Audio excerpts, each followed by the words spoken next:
Um relatório inédito revela que o Brasil passa por retrocessos nos direitos sociais básicos das crianças e dos adolescentes desde 2015.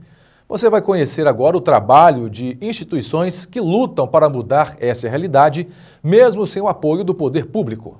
Um lugar para que as crianças possam simplesmente aproveitar a infância. A estrutura da Casa de Acolhimento oferece tudo o que é necessário de acordo com o Estatuto da Criança e do Adolescente. Os menores foram tirados do seio familiar por determinação da Justiça. Eles são vulneráveis, vítimas de todas as formas de violência e carências. A gente tem histórias aqui de crianças que chegaram aqui sem nunca ter escovado um dente. Criança que chegou aqui com 5, 6 anos que não conhecia uma escova de dente. Quando a gente apresentou, explicou, claro, tudo muito lúdico, para o entendimento da criança, entregou a escova de dente, ela passou no cabelo. Porque a escova que ela conhecia era a de cabelo, não era a de dente. São histórias que estão, às vezes, até distantes do dia a dia, da maioria da população ou de grande parte, mas que acontecem, 5 ONGs internacionais que trabalham no país fizeram um relatório conjunto sobre a situação dos direitos da criança e do adolescente desde a criação do Estatuto. O relatório mostra evoluções, mas, principalmente, retrocessos a partir de 2015. De lá para cá, o número de crianças em pobreza extrema mais que dobrou, de 5 milhões para 11 milhões. 2,5 milhões estão fora da escola e 100 mil meninas sofrem violência sexual todos os anos. A partir de 2015, isso foi identificado no estudo, nós tivemos alguns retrocessos em algumas áreas relacionadas à infância, principalmente no que se tange ao investimento. Investimento na área da educação, investimento na área de saúde, saneamento básico foi um dos pontos apontados.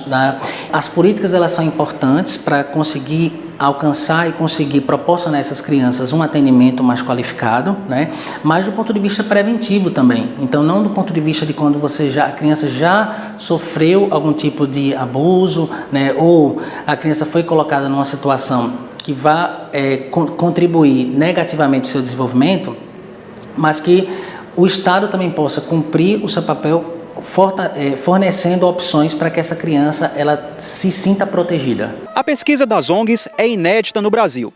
E no cenário em que 60% das crianças estão em situação de pobreza, as histórias de vulnerabilidade se multiplicam. Para amenizar isso, só mesmo ações que ultrapassam as obrigações do poder público. No Instituto Hannah Krishna, as crianças e jovens têm à disposição várias atividades para o desenvolvimento pessoal e profissional. Além das atividades normais da escola, as crianças podem ter contato com cursos profissionalizantes, além de conceitos atuais, como a realidade virtual e a robótica. O Arthur, de 10 anos, passa as tardes no instituto depois da escola. É uma forma dele não ficar ocioso e aprender algo que ele vai aproveitar no futuro. Eu faço várias oficinas. Por exemplo, esporte, tem um campo sintético aqui do lado.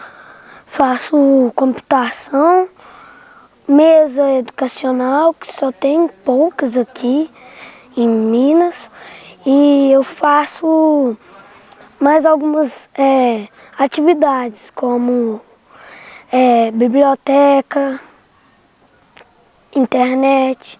Essas atividades vão gerar um pouco de oportunidade, mesmo sem saber.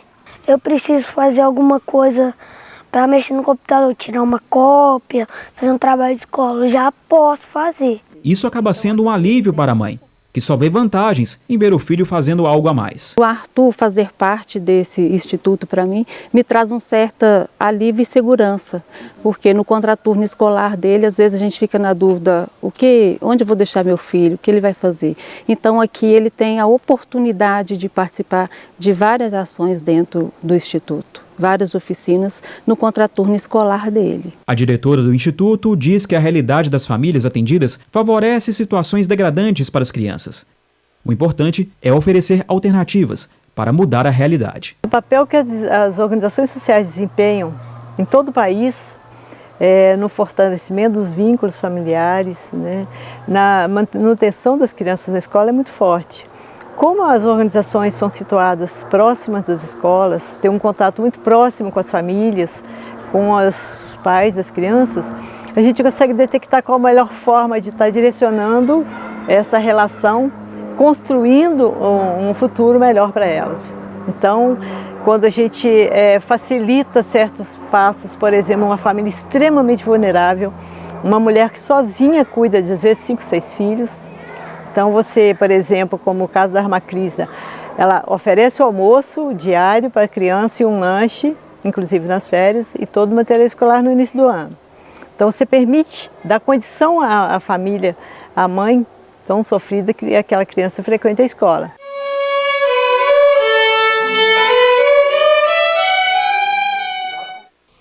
E a falta de perdão e aquele sentimento de rancor podem prejudicar a saúde cardiovascular e até causar um ataque cardíaco. Essa foi a conclusão de uma pesquisa científica que comparou 2 grupos de pessoas. Aquelas que já sofreram infarto com aquelas que nunca tiveram o problema. Eu perdoo. Tu perdoas? Ele perdoa. Nós perdoamos. Nem todos conseguem perdoar. É difícil, né? Não é uma coisa simples. Acho que a gente guarda rancor, né? Sentimentos que são difíceis de se livrar. Mas quem deixa de praticar o verbo no dia a dia pode não ser perdoado pelo próprio coração. Uma publicação apresentada recentemente no Congresso da Sociedade de Cardiologia do Estado de São Paulo associa o risco de desenvolvimento de infarto do miocárdio à dificuldade em perdoar. Metade das 130 pessoas que participaram do estudo já havia tido infarto. Todas responderam como reagiriam a 12 situações. A quebra de confiança, por exemplo, não seria perdoada por 65% dos infartados contra 35% dos não infartados. Para o coordenador do programa de infarto do miocárdio do HCOR, o comportamento pode indicar estresse, responsável pela liberação de adrenalina e cortisol, substâncias que geram sobrecarga ao coração. E também agem sobre a parede interna das artérias, que nós chamamos de endotélio. Provavelmente aí é que tudo começa. Essa é uma camada protetora nos nossos vasos. E estas situações podem alterar essa camada. Ele lembra que os principais fatores de risco para problemas cardiovasculares são histórico familiar, hipertensão, diabetes, obesidade, tabagismo e sedentarismo. E que o estresse pode ser um gatilho. Por isso, a partir dos 40 anos, é importante fazer acompanhamento com um cardiologista. Comer de uma maneira adequada, evitando o excesso de sal e o excesso de gordura, praticando exercícios e não fumando. E procurando ter lazer, procurando aliviar aquilo que todos nós passamos, que são as tensões emocionais. As principais lições deixadas pelos 2 infartos que Everaldo sofreu foram reduzir a rotina de trabalho e ser mais complacente. Com isso eu vivo melhor, baixo estresse ou nem tem estresse, e aí a gente pode conversar muito bem com todo mundo. E em São Paulo, mais 5 municípios vão reforçar a vacinação contra o sarampo. Até o momento, foram confirmados 206 casos da doença em todo o estado.